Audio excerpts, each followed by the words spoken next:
Greetings. Welcome to Nature's Bounties. What a privilege to know that God has many wonderful things in nature to help us to live life to the fullest. Oh yes, I know that in this side of eternity there isn't much life compared to Bible times. But the ones that we have, the years that He has given us, we can enjoy it to the fullest. So let's ask for His blessings as we take a very important discussion at this time. Let us pray. Dear Heavenly Father, what a wonderful God you are. Thank you so much for the things in nature. Now help us to understand them so that we can use them and live life to the fullest, the abundant life that you have promised us. We ask in Jesus' name. So welcome again. I always rejoice in the fact that life can be very, very joyous, melodious, happy. Well, if we plan it so and we do it that way. I want to talk about three things that can shorten lives, that can make life difficult, impossible, unhealthy, and then invariably can lead to death. There are three things that have been identified, and I want to look at those three things. So I will look at the first one that has been identified as the number one greatest killer of man. It's a habit, and like every other habit, it's a choice.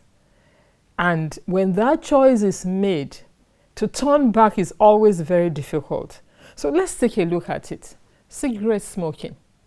Number one known killer of man and woman and children, unfortunately. Smoking, it's a choice, and it can kill.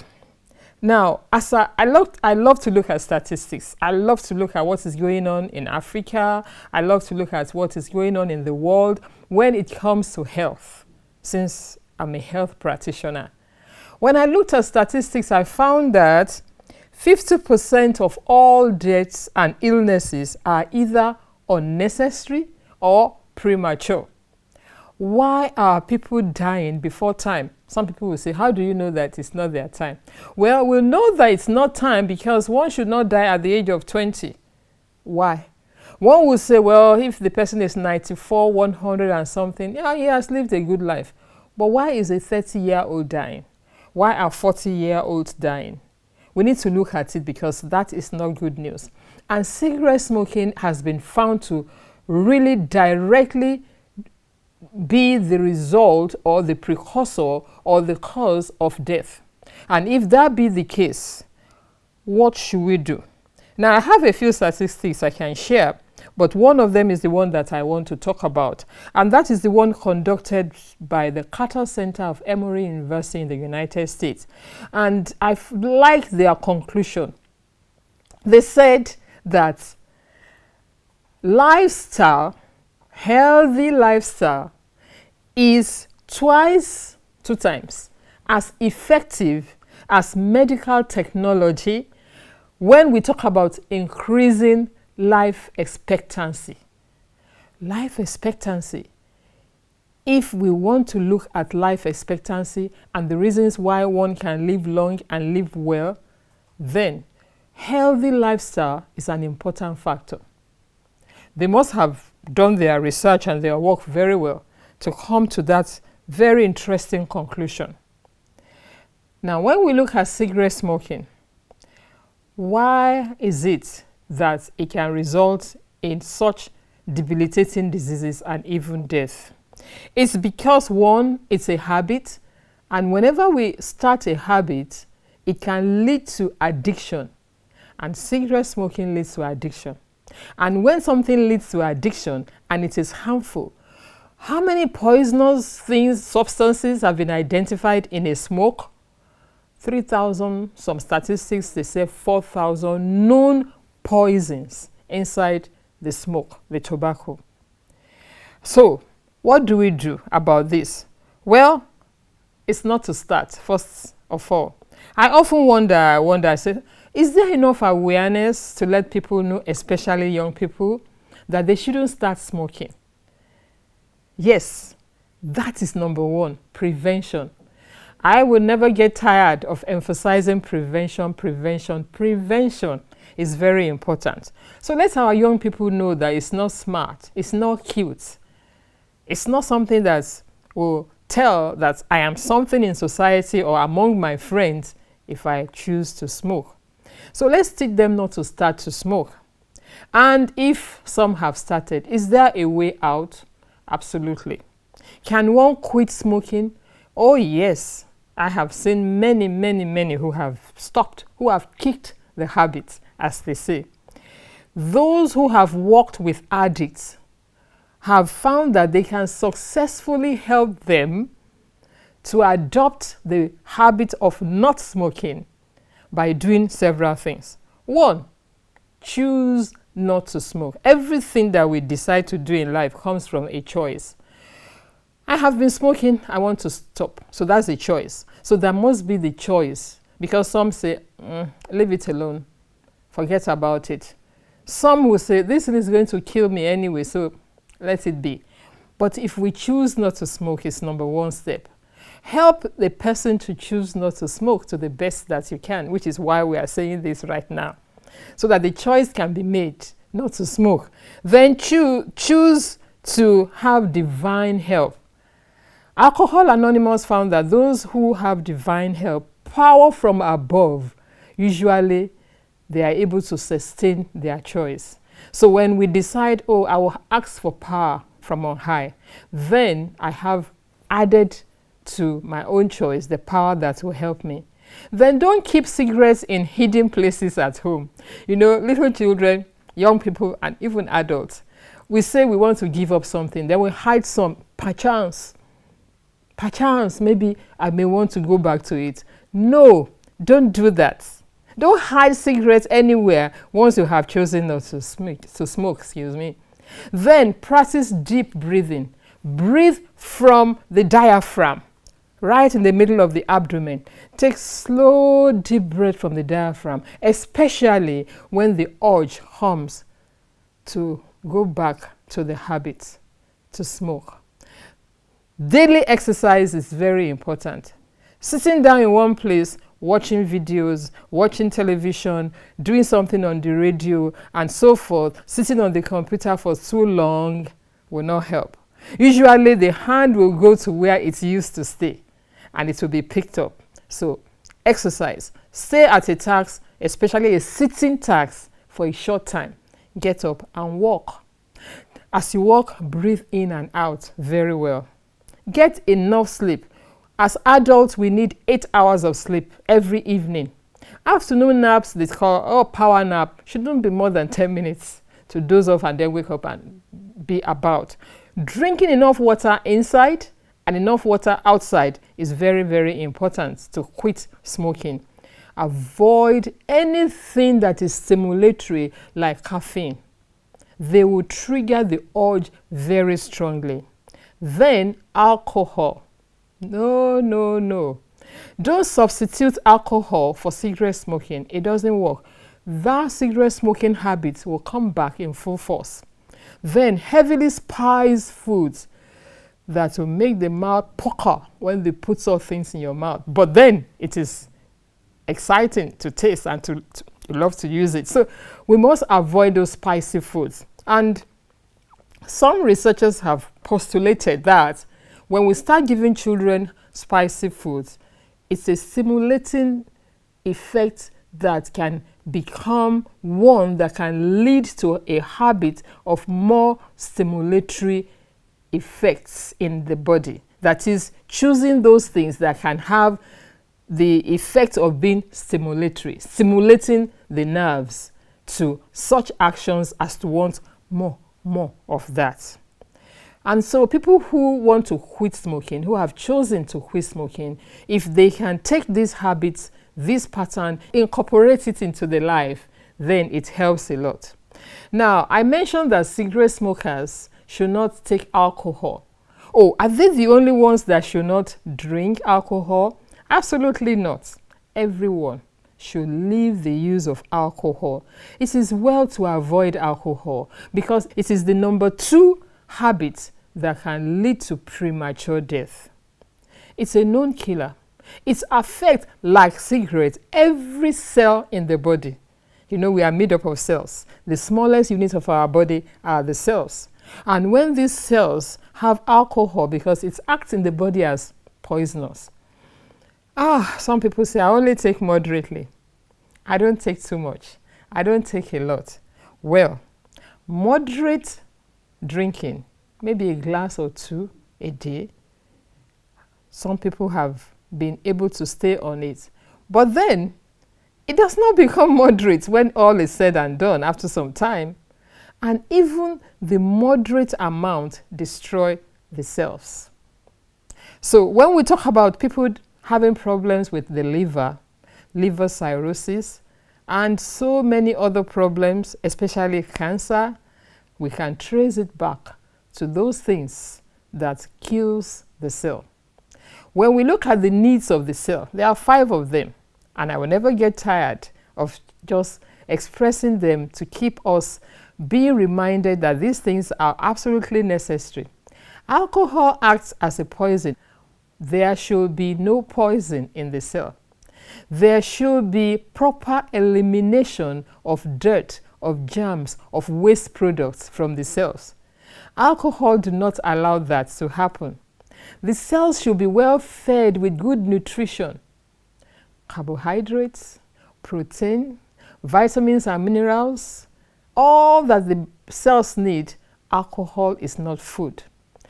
Oxygen. Alcohol does not allow the proper transfer of oxygen into the cells, and neither do alcohol replace water intake for the cell.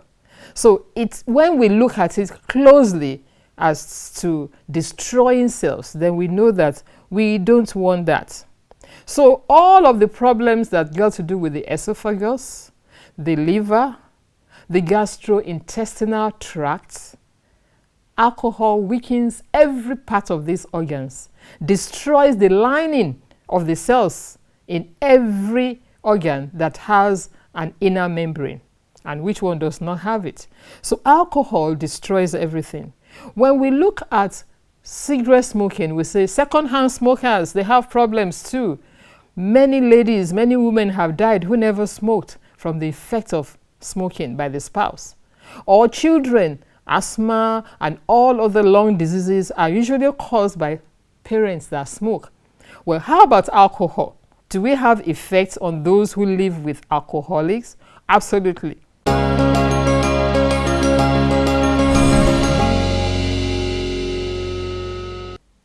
Which alcoholic person have we been able to find that runs a peaceful, harmonious family? When the funds of the family is spent on these 2 habits, it drains the income of the family. Whether it's the woman that is drinking or the man that is drinking, it drains the resources that will have been used to help the family grow, prosper. Therefore, these 2 habits taken together or separately, they affect others. Drunk drivers kill many on the roads who are driving and going their own way, or even pedestrians, because with the effect of alcohol in the brain, the nerves cannot take action as they should. And we often have individuals who are hurt on the street, going their own way, on their own business, by the person who indulged in alcohol. Sometimes when I wake up early in the morning and go to my farm, I take note of those who open their stores very early in the morning. And I get very sad to see that those who open their stores early are the alcohol sellers. Who do they sell to very early in the morning? I wonder. And sometimes I pause to look, and I see that most of those that take them early in the morning are the commercial drivers. They are the ones going on a trip. They didn't take breakfast most of the time. The food sellers are not out yet. They are still getting things together. But the alcohol sellers, they don't have to cook their alcohol in the morning. They are all inside bottles and sachets. Unfortunately, if you can't afford to buy the bottle, you can buy it in sachet form. And in Africa, this is becoming something that is very, very common. Therefore, the passenger wakes up in the morning, enters the vehicle, expecting to get to his or her destination. And what do you find? An alcoholic driver that could not make the right decision, especially in an emergency, and pushes the wrong pedal. And then many lives are lost. But we never know, because at least in this part of the world, there aren't blood tests taken to see what's in the blood of the driver that is driving the vehicle. Was he under the influence? These habits are killing not only the person that has formed the habit, but many others around that person. Therefore, we all have a responsibility. If we find somebody who is getting indulged in these two habits, let's do everything within our power to influence that person in the right way, to choose to stop and to find help for that person if it is beyond the stage where the person can just voluntarily stop and don't do it again. Let's get help for all those who are in the habit of not being able to stop bad habits. Because when we look at the research that has been done on cancer, a lot of individuals are dying or have died prematurely from cancer because of these two habits.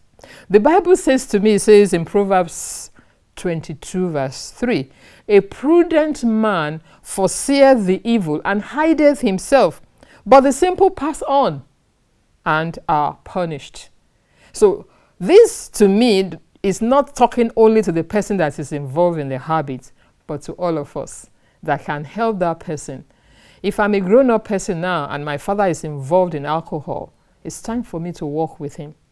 If my parents are taking tobacco, they may have taken it for years and years and years. No, it does not matter. Help can still be given to them.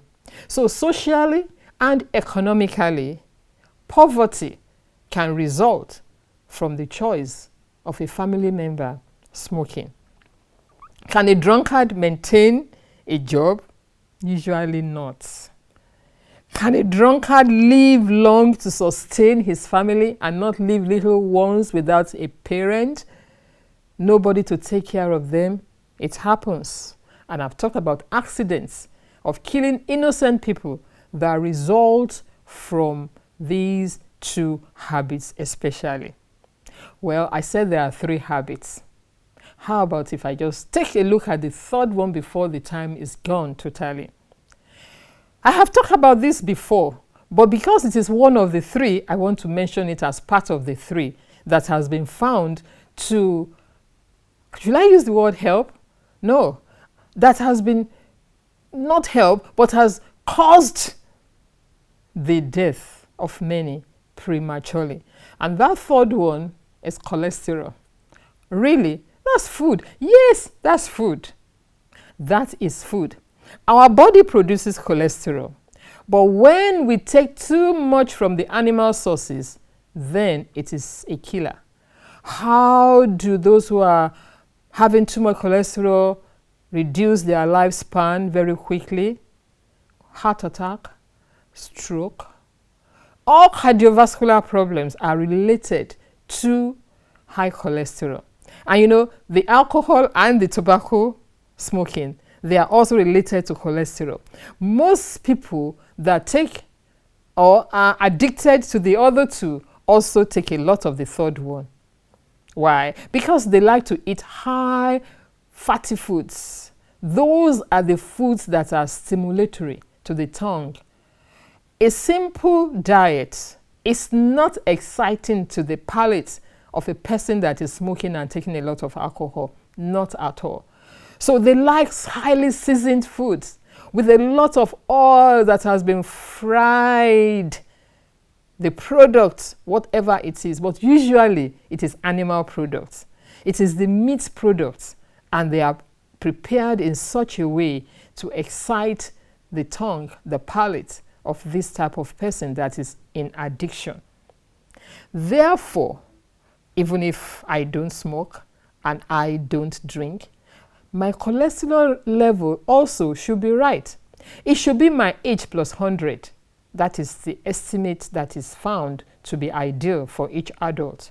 So if I add 100 to my age, then my cholesterol should not be higher than that. That's a general guideline. Now, how do I reduce cholesterol so that it does not result in premature death? There are a number of things that can be done. Number one is obvious. Eat less cholesterol. And where do you find cholesterol? Only from animal sources. So get off those type of food that supplies all the cholesterol if the cholesterol is high. Eat less fat. Even if the fat is not cholesterol in itself, the fat will result in the human body producing a lot of cholesterol. So the less fat that is taken, especially free fat. What do we mean by free fat? Fat that has been removed from the packaging. I like to call it packaging because you see, God has a way of packaging his things. Take, for example, coconut. There is fat, in fact, a lot of fat in coconut. But if I take the coconut, I grate it or I grind it, I put it down in some water, the oil will come to the top. I scrape the oil, I put it on fire, and it becomes clear oil. It's becoming free fat. If I take the almond and do the same thing, I get almond oil. If I do it for olives, I get olive oil. So no matter what the vegetable is, once we take the oil from the package as God packaged it, it becomes dangerous. Even as good as olive oil is, it can be taken in excess when it is already removed from the package. Now look at corn oil. It takes about 10, I believe, if my memory serves me right, to 16 cups of corn to get 2 tablespoons of corn oil. Will I sit down and take 12 cups of corn? Not likely, because not until then will I get 2 tablespoons of corn oil. Therefore, when we take our food as it is packaged, we will get all the fat that we need.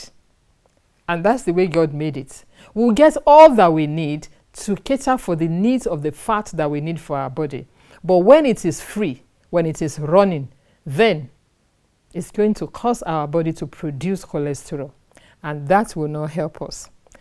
So what else can we do to reduce cholesterol when it is high? Eat more fiber. The only way to eat fiber is to eat foods from the plant kingdom. Animal products do not have any fiber, 0 fiber.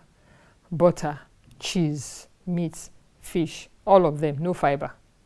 The only place where we get fiber are vegetables, fruits, grains, nuts, seeds. Those are the places where fiber are located. Then we must eat them whole. And that is why we talk about whole food diet. In some countries in Western world, you have whole food stores emphasizing the need to eat the food as God packaged it. Our God is all wise. Our God is so good. He provides for us in abundance that which is the best for our body. And that is why fruit is in abundance. Oh yeah, you can say that. Do we see them in the market? Well, the reason why we don't see fruit in some markets is because the people don't eat them. So marketers feel like, I need money when I take my wares to the markets and my produce to the markets. So if they are not buying these things, I better change.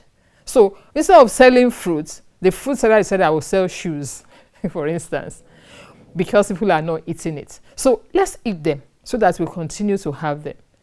I went to my farm and found that a mango tree, not directly inside my farm, but outside on the street, just beside our fence in the farm, it has been burnt down.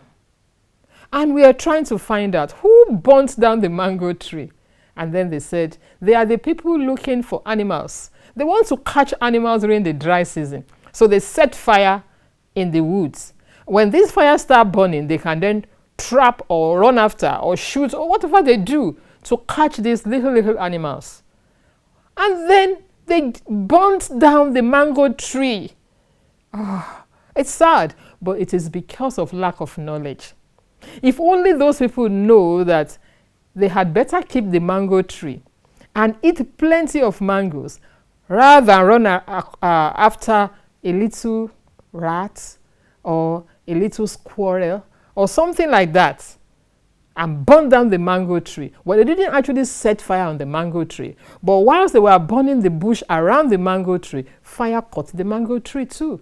And that's because there is no care and there is no desire to eat fruit. So it's a thing that we need to change. So also, we need to know our cholesterol level. Let's keep in mind that health is choice. These 3 killers, they are choices. If we decide to make the choice to eat in such a way, to live in such a way, to avoid these 3 killers, we will live long. We will enjoy the number of years that we live. We will be in a condition in which our minds will be clear. Our muscles will still work to the best of its capacity. We will minister to others. We will reach out. We will be a blessing. How wonderful it is to be a blessing.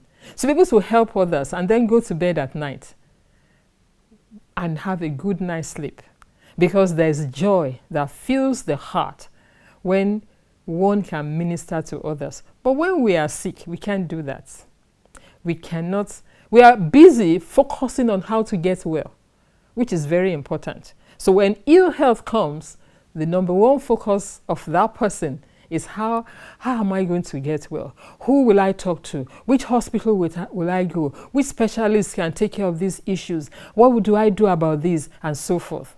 Sometimes it is then that people are asking, what can I eat to be in good health? Or what can I eat to reverse this problem when all of the medicines have failed? We need to drink enough water, be temperate in all things. Health, indeed, is a choice. I trust, indeed, that today's topic has been a blessing to you, and that by the grace of God, we can continue in this vein, admonishing one another, helping others, and be a blessing to humanity, so that indeed our God will be so happy with us and will bless us also. The Lord has promised that He will take all diseases from us, but there is an if we obey Him. So let us seek to obey Him. So obey Him is to choose to live naturally, because God is a God of nature. And the things that He has made, they are the most beautiful things and the health-giving things that will help us to live life to the fullest. And so I pray that the Lord bless you and keep you. The Lord continue to make His face to shine upon you, that you enjoy the joy of the Lord in living well for His sake. Till we meet again by the grace of God.